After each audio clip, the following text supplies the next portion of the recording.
যে নারী 5 ওয়াক্ত নামাজ পড়বে গভীর মনোযোগ, যে মহিলা 5 ওয়াক্ত নামাজ পড়বে, রমজান মাসে রোজা রাখবে, লজ্জাস্থানের হেফাজত করবে, স্বামীর কথা মেনে চলবে, ওই মহিলার জন্য কাল কিয়ামতের দিন 8টা জান্নাতের দরজাই খুলে দেওয়া হবে।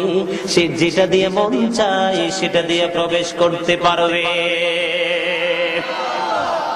আওয়াজ দিয়ে বলেন না সুবহানাল্লাহ। ও বন্ধু, গভীর মনোযোগ। আমি আমার মা, আমি আমার বোনদেরকে ডেকে ডেকে বলবো, আমার নবী বলে দিয়েছেন কি মধুর খবর, যে 5 ওয়াক্ত নামাজ পড়বে, রমজান মাসে রোজা রাখবে, লজ্জাস্থানকে ডেকে রাখবে, হেফাজতে রাখবে, স্বামীর কথা মেনে চলবে, সেই মহিলার জন্য 8টা জান্নাতের দরজাই খোলা থাকবে। সে যেটা দিয়ে মন চায় সেটা দিয়ে প্রবেশ করতে পারবে, তাকে কেউ আটকাবে না। মা বোনদের জন্য নিয়ামতের খবর কিনা? কথা বলেন, মা বোনদের জন্য নিয়ামতের খবর কিনা?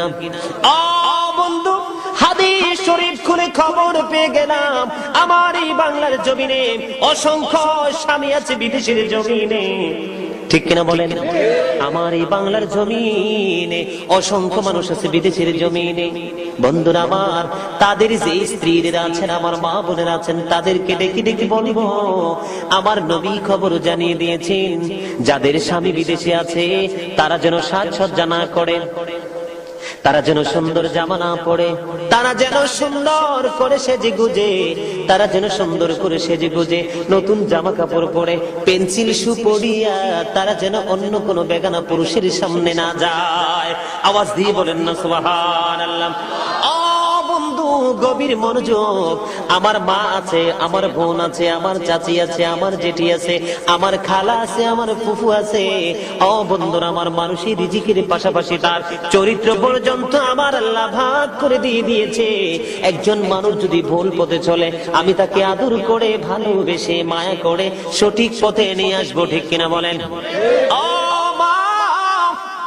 আমার বোনেরা, আমি সবার পায়ে ধরে বলবো গো, আমার বানানো কোনো গল্প নয়, হাদিস শরীফ থেকে কালেক্ট করেছি। যার স্বামী বিদেশে, বন্ধু, একটা নারীর সবকিছু তার স্বামীর জন্য, পৃথিবীর আর কারো জন্য নয়, ঠিক কিনা বলেন? বন্ধু, আমার নবী বলেছেন, স্বামীর পায়ের নিচে স্ত্রীর জান্নাত। তার মানে হলো, যেই স্ত্রীটা তার স্বামীকে সন্তুষ্ট রাখতে পারবে, যেই মহিলা তার স্বামীকে আপন করে নিতে পারবে, যেই নারীটা স্বামীকে জীবনের চেয়ে বেশি ভালোবাসতে পারবে,